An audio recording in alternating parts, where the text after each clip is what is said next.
Muéstranos, Señor, tu misericordia y danos tu salvación. Aleluya.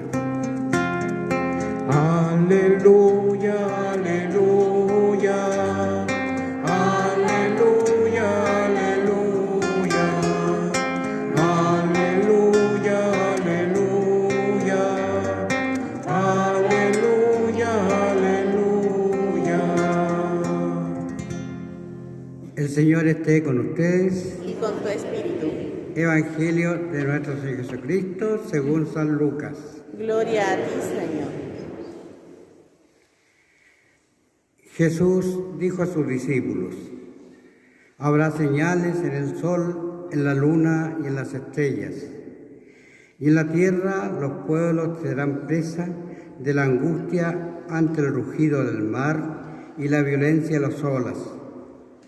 Los hombres desfallecerán de miedo ante la expectativa de lo que sobrevendrá al mundo, porque los astros se conmoverán.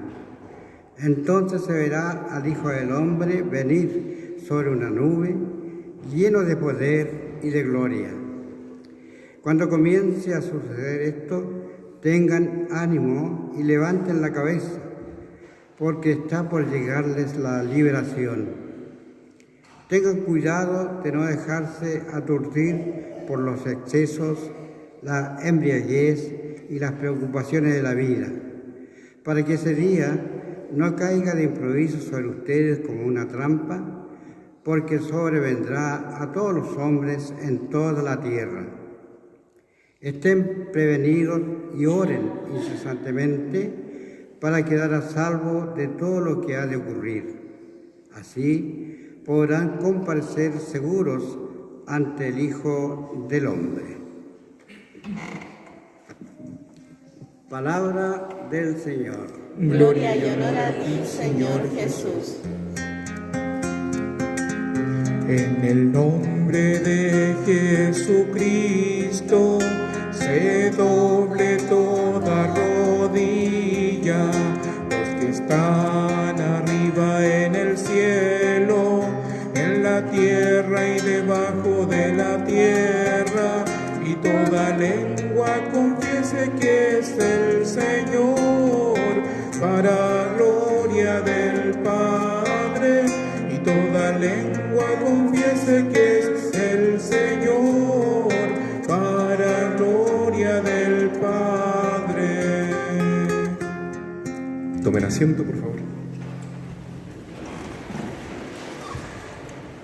Queridos hermanos, estamos comenzando el tiempo de Adviento, lo que significa que se trata de un nuevo año litúrgico, un nuevo ciclo en la Iglesia que se repite una y otra vez, porque lo que pasa en el año litúrgico es lo que pasa en la historia de la humanidad, la historia del universo y en la historia sobre todo de la salvación de la Iglesia y de cada uno de nosotros como parte de ella. ¿Y qué es lo que ocurre en esta historia? Que Dios es el centro. Él dice: yo soy el alfa, yo soy la omega, el principio y el fin. Dios es el origen de la vida, de todo lo que existe en el mundo.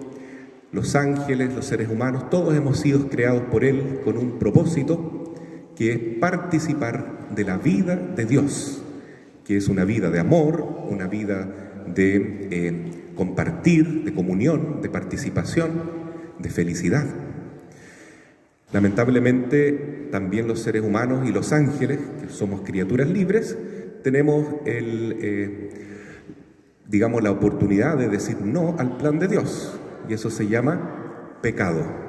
El pecado significa rechazar a Dios y hacer una vida según nuestro propio propósito, nuestro propio proyecto, y en el fondo según las indicaciones y las orientaciones del príncipe de las tinieblas, que fue el primero que rechazó a Dios, ese ser angelical que se llama Lucifer, que dijo: no serviré a Dios, yo haré mi propio reinado donde yo seré Dios.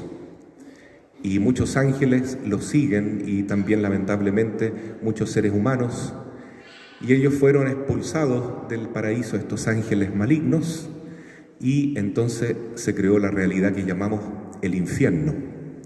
Pero también ellos están acá en la tierra, dañando al ser humano, y lograron hacerlo con los primeros de todos, que fueron Adán y Eva, que ellos vivían en un paraíso, vivían en paz con Dios, en una felicidad total de ser hijos amados de Dios, no tenían vergüenza de sí mismos, de andar desnudos siquiera, y estaban en una relación totalmente transparente con el Señor. Pero cuando ellos pecaron, cuando se apartaron de la voluntad de Dios, sintieron vergüenza de Dios, se quisieron esconder del Señor.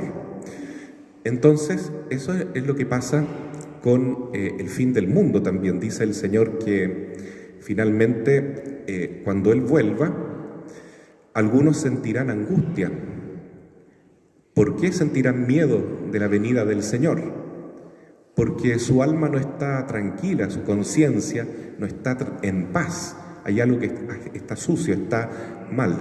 Entonces, este tiempo es el tiempo de la misericordia, es el tiempo de la esperanza, el tiempo de la conversión. El Adviento significa adventus, advenimiento, es el tiempo de prepararnos para la venida del Señor, para prepararnos bien a su llegada. Y es un camino lento, pero hermoso. Dice la primera lectura que en el libro de Jeremías, el profeta, se trata justamente de una semillita que Dios va a poner en la historia. Y esa semilla significa que Dios es nuestra justicia. Entonces, esta salvación, esta esperanza que tenemos de salvarnos, de salir de la realidad, del pecado, de la condenación, es un germen, una semilla. Y esa semilla es Jesucristo, es el Señor, que cuando vino por primera vez cambió la historia completamente. No solo en antes y después de Cristo, ¿no?, como recordamos nosotros, sino en que ahora sí tenemos la oportunidad de ser felices, de volver a realizar el plan, el proyecto que Dios tenía para la humanidad. ¿Y cuál era ese plan? Que no nos apartáramos de Dios, sino que fuéramos una familia junto al Señor. Una familia donde Dios es nuestro Padre, una familia donde todos somos hermanos y por tanto no andamos por el mundo rivalizando, peleándonos, odiándonos, todo lo contrario, sino sirviéndonos, amándonos mutuamente, porque así es Dios. Dios es amor. Y es posible que eso se realice en el mundo, por supuesto. Por eso rezamos el Padre Nuestro que nos enseñó nuestro Señor Jesucristo. Padre, venga a nosotros tu reino, decimos, venga a nosotros tu reino, hágase tu voluntad, no solo en el cielo, sino también en la tierra. Y entonces eso se va a producir en algún momento en la historia, ¿no? Habrá un tiempo de paz, dice la Virgen María, aprovechando que estamos en el mes de María, la recordamos a ella. Habrá un tiempo de paz después de las grandes tribulaciones que ya estamos comenzando a vivir. El tiempo de paz significa que los seres humanos vamos a vivir centrados en Jesucristo, en el Señor, en aquel que es el camino, la verdad y la vida, el único puente o puerta que nos conduce a la vida eterna, que nos conduce a nuestra fuente, a donde nosotros surgimos, que es el Padre Celestial, su mansión celeste en el cielo. Todos anhelamos la felicidad de estar con Dios, pero a veces el demonio nos engaña, nos tienta, nos seduce y nos lleva por otros caminos que no son de felicidad, sino que son de placeres momentáneos, atajos de felicidad, ilusión de felicidad que realmente conduce a la tristeza, a la condenación y a la destrucción del mismo hombre, de la sociedad. Entonces, este tiempo de Adviento es el tiempo, hermanos, de la esperanza. Está simbolizado muy bien en la corona, con las 4 velas. Algunos de ustedes han traído hoy día la corona, estoy viendo, y la vamos a bendecir luego. Y cada semana se va encendiendo una velita. Son 4 semanas. ¿Por qué? Porque al término de esta corona, al término del Adviento, viene Jesús.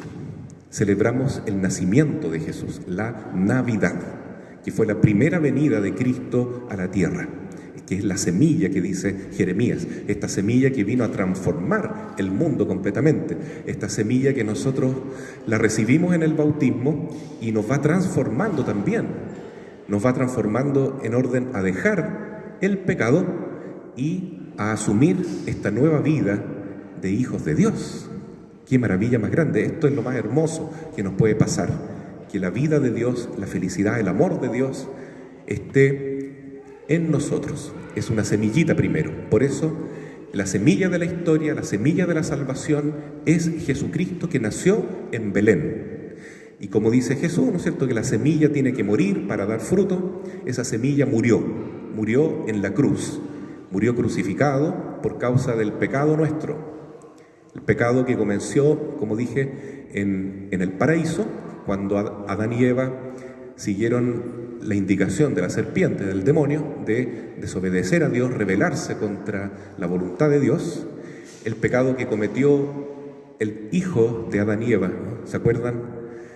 Ese gran pecado de asesinato, ¿no? Cuando Caín mata a su hermano, Abel, ¿no? El primer pecado realmente grueso entre seres humanos fue asesinato, que va contra el 5.º mandamiento de la ley de Dios. Y fue en orden de, como dice la Biblia, de sacrificio para Dios, ¿no? Porque Abel, él le presentaba sus dones al Señor y los sacrificaba quemándolos, y ese humo llegaba hasta el cielo, ¿no? Abel entonces era un pastor y ese humo era aceptado por Dios. En cambio, Caín, cuando quemaba los frutos de la tierra que él hacía, ¿no es cierto?, él producía, ese don no era aceptado por Dios, porque él tenía mucho orgullo, estaba muy pagado de sí mismo, centrado en sí mismo, realmente no amaba a Dios. Entonces ese sacrificio no era aceptado por el Señor. Entonces, cuando se dio cuenta de que Dios no lo quería tanto, él se vengó de Dios y mató a su hermano Abel. Fue espantoso ese pecado, hermano, el pecado del asesinato. Y de esa manera él rinde culto a su verdadero Dios, que es el demonio. Y ahí quedó marcado este hijo de Adán y Eva llamado Caín, y se fue vagando por el mundo.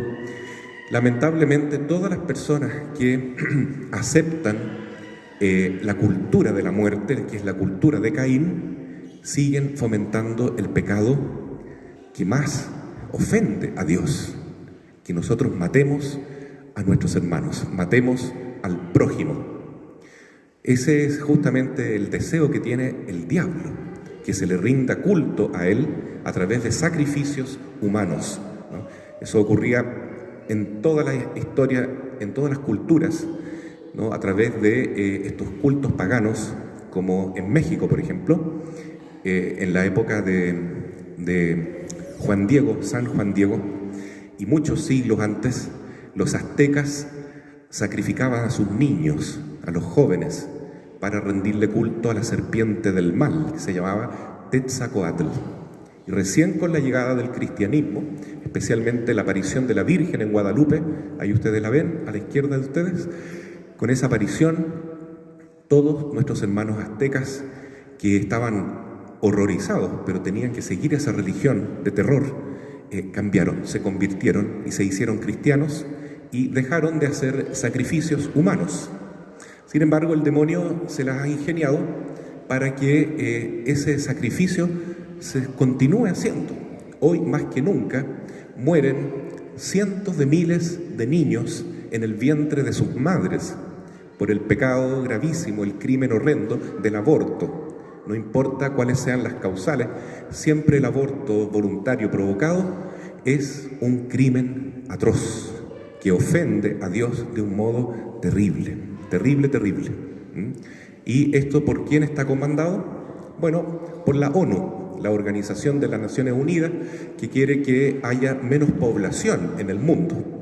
Entonces nuestros gobernantes muchas veces siguen esos dictámenes y se va introduciendo el aborto, se va normalizando y legalizando. Y esto no solamente nos hace un daño a nosotros como seres humanos, sino que es una ofensa a Dios, que clama al cielo, porque cada niño que muere en el vientre de su madre, provocado por el aborto, es un asesinato y es un crimen tan terrible como el que cometió Caín contra su hermano Abel. Y eso tendrá un castigo divino, y ocurrirá al final de los tiempos eso. ¿Por qué murió Jesús en la cruz?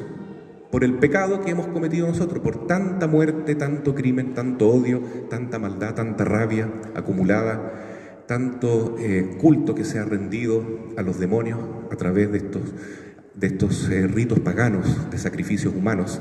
Cristo tuvo que morir Él, sacrificarse Él, para perdonarnos estos pecados. Es decir, el pecado del aborto y cualquier pecado, ¿tiene perdón de Dios? Sí. Por eso Jesús vino al mundo, justamente para liberarnos de estas culpas, siempre y cuando nos arrepintamos, siempre y cuando aceptemos que Él es nuestro Salvador, nuestra justicia.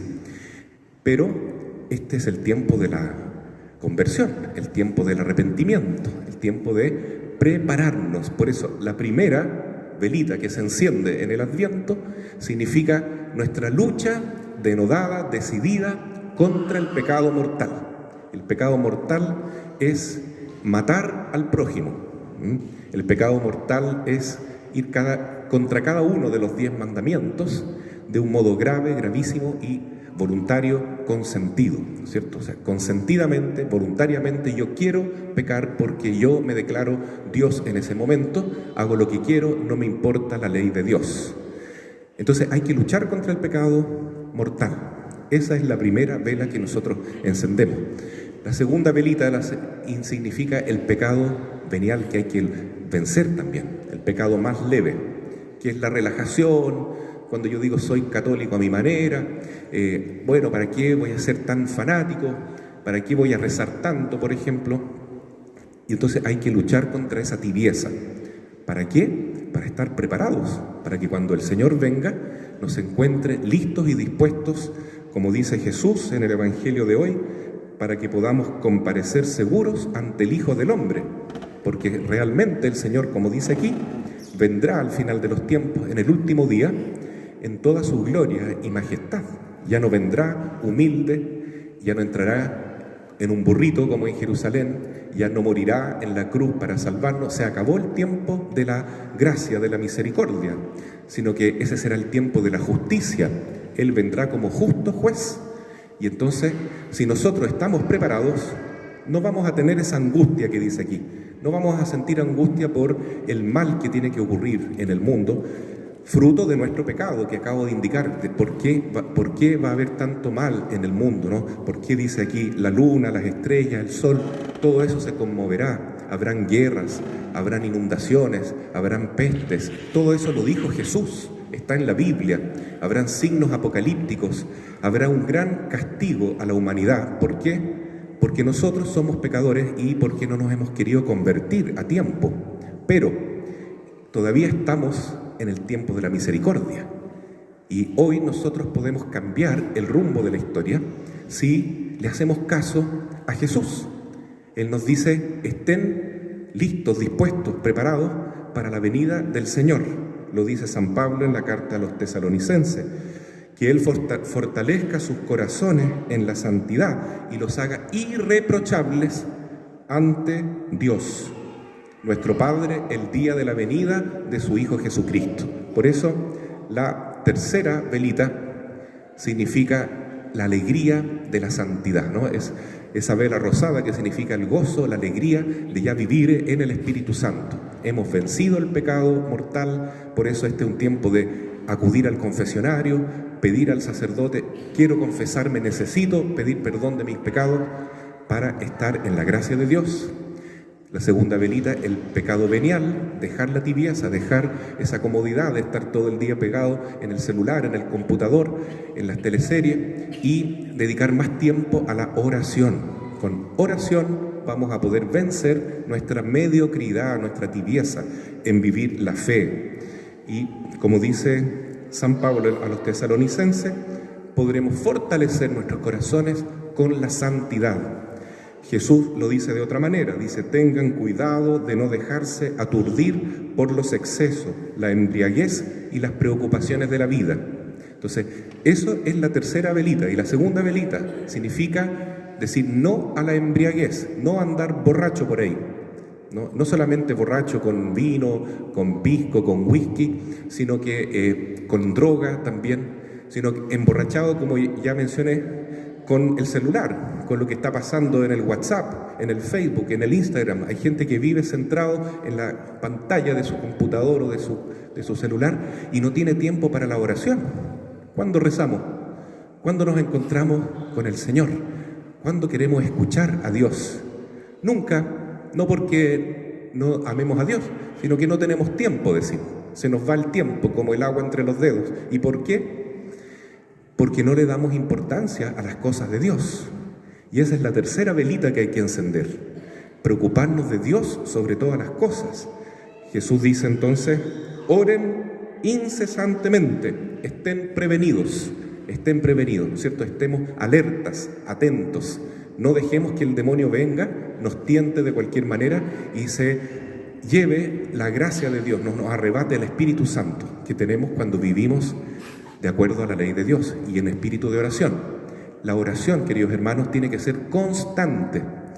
Por eso lo hemos experimentado en este mes de María, que es una maravilla, estar rezando el rosario sin cesar. Un rosario diario es muy poco, muy poco. La Virgen nos dice a través de los pastorcitos en Fátima que recemos mucho más el rosario. Si queremos salvarnos, al menos llegar al purgatorio, deberíamos rezar al menos 3 rosarios diarios. No lo digo yo, lo dijo la Virgen, se lo dijo a los niños. Francisco, ¿se va a salvar?, preguntó Lucía, pequeña pastorcita. Francisco era un niño pequeño, un niño muy bueno, que rezaba el rosario todos los días. Sí, pero necesita rezar mucho más el Santo Rosario. Nosotros hemos descubierto en el mes de María que rezar el rosario, invocar a la Virgen María, realmente nos purifica el alma, nos lleva a el alimento de la salvación, que es la palabra de Dios, que es Jesucristo nuestro Señor. Entonces, esa fe debe fortalecerse. Y la cuarta velita ya significa que estamos dispuestos a que nuestro yo, nuestro egoísmo, termine por entero, ¿no es cierto? Y ahora vivamos solo para Jesús, ¿no? Es dejar morir el yo, el egoísmo, el egocentrismo, el narcisismo, para que ya no sea yo quien viva, sino Cristo viva en mí, como dice San Pablo, ¿no? Eso es lo que esperamos alcanzar en la cuarta velita. Ojalá lleguemos así al día de la Navidad, porque entonces esa celebración de Navidad no será un evento superficial como muchos celebran, solamente preparando una llegada de regalos materiales, de intercambio de saludos, de una rica comida, lo cual no está mal, pero eso es el aspecto externo de la fiesta. Lo que importa, el verdadero contenido de la Navidad, es que recibamos a Jesús, hermanos, en nuestro corazón, preparado, dispuesto, humilde, sencillo, lleno de pecado, de miseria, como es el pesebre en Belén, un lugar sencillo, humilde. Jesús no siente vergüenza, no tiene asco de venir a nuestra alma llena de impureza, porque nosotros lo queremos, lo amamos, lo aceptamos. Entonces Él viene a nosotros y Jesús nacerá en nosotros, en Belén. Solo así estaremos también preparados y dispuestos para recibirlo en la segunda venida, que será la definitiva, ¿no? Ese será el último día de la historia de este mundo, tal como lo conocemos. Y luego habrá un nuevo cielo, una nueva tierra, todos resucitarán, los buenos resucitarán para la vida eterna, para gozar con su cuerpo resucitado la eternidad en ese cielo, en esa nueva tierra, en ese nuevo paraíso que Jesús nos está preparando ya. Y los que no aceptaron a Jesús porque eligieron seguir las directrices del príncipe de la mentira, del padre del pecado, bueno, resucitarán también, pero para irse al infierno. Y eso es una realidad que debemos hoy reconocer, porque hoy es el tiempo que yo tengo para decir: me arrepiento, no quiero seguir con esta vida de pecado, de embriaguez, de preocupación por cosas mundanas y que ya no tengo tiempo para Dios. Hoy debo cambiar, hoy debo abrirle mi corazón a la gracia del Espíritu Santo que nos llega a través de la Santísima Virgen y San José, que nos conducen al que es la semilla de la salvación. Jesucristo nuestro Señor. Pidamos entonces que este tiempo de Adviento, que es un tiempo de conversión, un tiempo de arrepentimiento, representado en el color morado igual que en la Cuaresma, significa arrepentimiento, conversión, penitencia, lo vivamos pero con alegría, no con angustia, no con miedo porque viene el fin del mundo, porque vienen los castigos, no. Si Cristo está conmigo, ¿quién contra mí? El Señor es nuestro tesoro, Jesús es nuestra vida, es nuestra alegría. Los sufrimientos de este mundo son nada en comparación con esa gracia, con ese amor, con esa presencia de Dios en nuestros corazones que Él ya nos quiere otorgar, que la recibimos en el santo bautismo, pero que la podemos cultivar, fortalecer con una vida de oración, de acercamiento a la adoración al Santísimo Sacramento, al Santo Rosario, a la escucha atenta de la palabra de Dios, la Biblia, a los sacramentos, la Eucaristía, por cierto. Todo eso nos ayuda tanto para poder vivir en forma agradable a los ojos de Dios, no matando a nuestro prójimo con el aborto, la eutanasia, el odio, la violencia descontrolada, la no aceptación de quien piensa distinto, ese odio, esa maldad, esa rabia, que se extirpe de nuestro corazón y venga la paz de Jesús, del Espíritu Santo, que nos haga vivir como verdaderos hijos de Dios. Así sea. Amén. Creo